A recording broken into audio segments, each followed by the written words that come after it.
បាទរបៀបកំណត់ក្រដាស់ A4 A3 និង A5 ចឹងបើចង់ដឹងចូលទៅស្ដាប់ទាំងគ្នាចឹងទី1យើងចូលមកកាន់ layout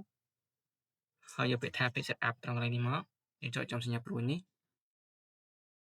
បាទចឹង margin top left bottom និង right ចឹងអានេះគឺជាមានន័យថាគឺជាគម្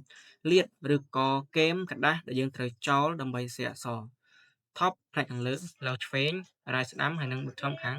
ក្រោមចឹងថាយើងកំណត់វាការកំណត់តើយើងចង់ចោលក្រដាស់នៅគែមរបស់យើងហ្នឹងខាងលើយើងចង់ចោលវាប្រមាណថាខ្ញុំចង់ចោលវា1 cm ចេញដាក់លេខ1មក left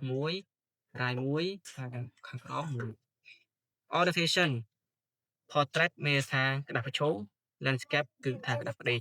ចឹងយើងចាំបានផ្ដេកយើងយកផ្ដេកមកចាំបានប្រឈូយើងយកប្រឈូមកទៅមកយើងចូលកាន់ paper ហើយនៅ paper size យើង scroll វាមកយក A3 A4 និង A5 យើងស្រឡាញ់ទំហំក្រាស់មួយណាយើងយកទំហំក្រាស់មួយហ្នឹងមកចឹងថាខ្ញុំយក A4 រួចហើយចុចពាក្យថា OK ចឹងយើងនឹងបានទំហំក្រដាស់ A4 មួយពេលយើង print គឺអត់ខុសក្រដាស់ទេបាទសូមសម្រាប់បងប្អូនដែលចង់ចេះកុំព្យូទ័រកម្រិតដំបូងសៀវភៅនេះគឺស័ក្តិសមបំផុតសម្រាប់បងប្អូនទាំងអស់គ្នាចាប់អារម្មណ៍គ្មិនពាក្យតែចង់រៀនឬឆាតចូល page